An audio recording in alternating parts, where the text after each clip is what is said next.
And in 7 years, and this was about 100 million kilometers, or close to 60 million miles from Earth. I mean, that thing hit that asteroid right on the money. Why? Because we knew how our rocket ship was going to go.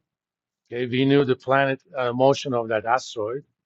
Just used Newton's methods, Newton's theory. On the predicted day, it hit it. But if you wanted to do something, let's say there was an asteroid that was close to the orbit of Mercury, and we wanted to do that. Newton's methods, Newton's theory was not going to do it. So all theories are good for the purpose they are useful for. Then came along Einstein's theory, general relativity. He basically said gravity is not a force of attraction. He said things follow the curvature of space-time. You think of space, an infinitely elastic piece of material. You drop something like sun, which is heavier than 1 million Earths. Okay. On top of that, that's going to create a big dent, right? But since it's infinitely elastic, it's not going to tear it. When you let a little ball go free, that's going to follow the curvature. And if you put it in the right place, it's going to start orbiting that. So there is no force of attraction. So Einstein's theory, when it was first proposed, it predicted deviation of Mercury's orbit from what Newton's theory said to almost eight decimals. Okay, I mean that kind of precision is unheard of, even in 1960. Now it's probably up to 16 digits because we have better computers these days. In 1916, you actually hired idiot savants, these guys who could multiply 7-digit numbers in their head. They made the calculations themselves because Einstein's equations are notoriously difficult to solve. Computers now solve them. So for the purpose of that, that's great. Now, even Einstein's theory, if you're very close to a black hole, it breaks down. Why? Because it wasn't designed with that in mind. So is the case for financial ratios. You can think of them as theories or story frameworks about firms. If you use them for the purposes they're designed for, that's good. But once you're away from that framework, they're not going to be useful. So anytime you use financial ratios, keep that in mind. For example, if a firm has negative earnings, EPS by definition is going to be negative. Does that mean that we're going to wait negative years to recover our investment? No. But you're going to find out that, it's not useful for that purpose. Now, in terms of class of or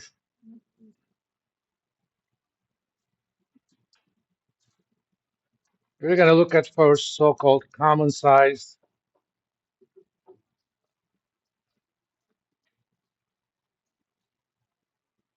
financial statements. These are financial statements where for the balance sheet,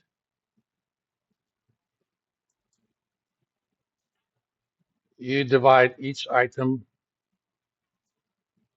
by total assets.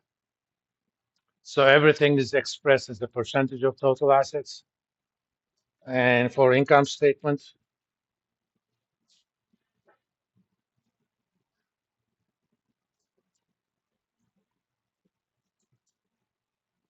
divide by revenue. They are more useful for looking at a firm over time, because over time, as we talked about it, firms change their size, either organically or by acquiring other firms. So if I want to compare performance of the firm 5 years ago to today, I can't simply look at, okay, 5 years ago we made 100 million, now we're making 1 billion. Is that because we're doing a better job, or we just happen to be a larger firm?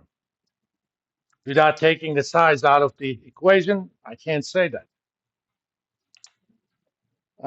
I'm going to do, you can also use it to make comparisons to other firms. Let's download the official financial statements of two firms. Let's see. Let's first, we're going to go to sec.gov, okay, the website for Securities and Exchange Commission.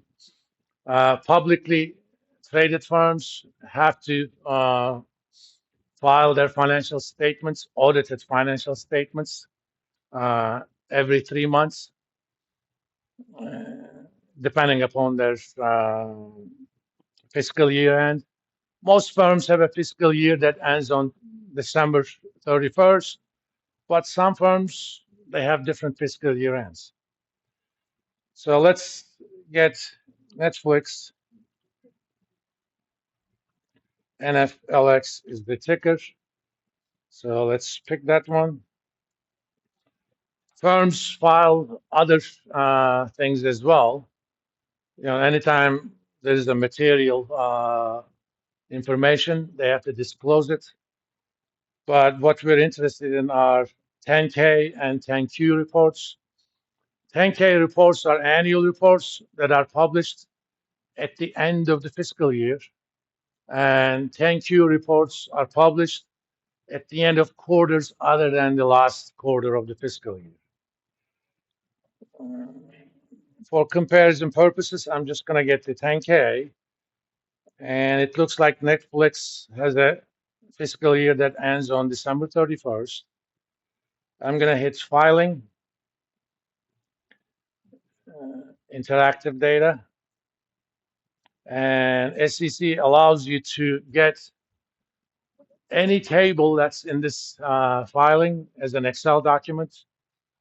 They just put it in different sheets. So let's get that.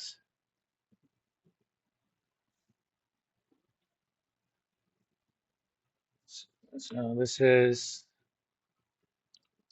Netflix 2023 10K. And let's open that up.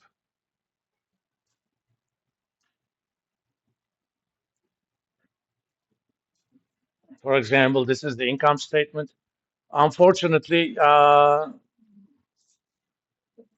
is no standard in these. Even the names of the statements are not standard. For example, Netflix calls this statement of operation. Some other firm would call it statement of income. Some other firm may call it statement of revenues or expenses. But once you look at it, you immediately recognize that this is the income statement. Typically, 10Ks give you the numbers for income statement, the last 3 years of numbers, okay? And for the balance sheet, it gives you the last 2 years. If you want more than that, for example, if you wanted to know the balance sheet for 2021 and 22, go find the 10K for December 31st, 2021. That's going to give you 21 and 20. So you can actually construct a series of things. Let's go ahead and calculate. Let me see. I'm going to insert a line here.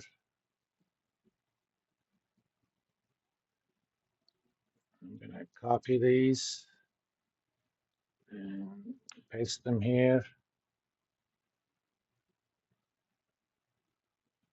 And I'm going to call these common size balance sheets.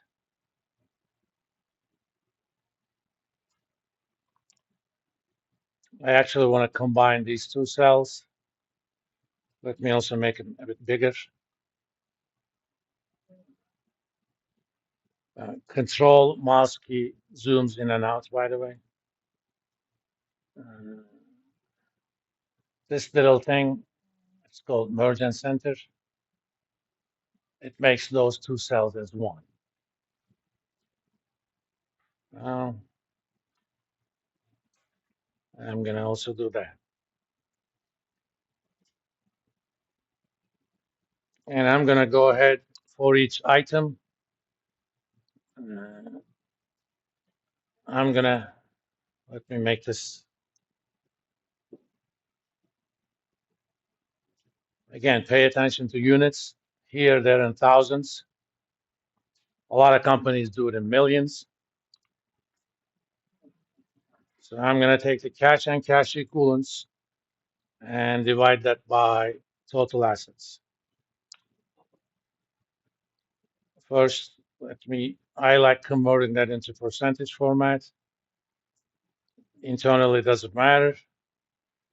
I'm going to also hit F4 twice.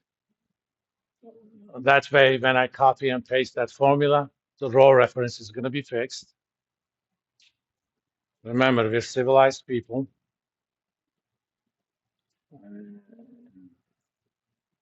I'm going to make this bold and italic. Why? Because I want to.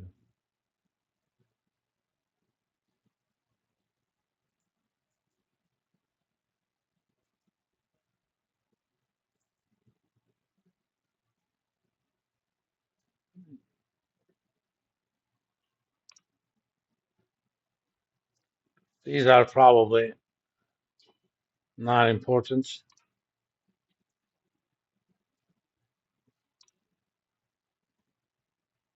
Now, it's only for 2 years, but if I look at it, at least in 1 year, the firm has increased its cash relative to its total assets. Okay, so if I had this for 10 years, I could have actually done a little graph.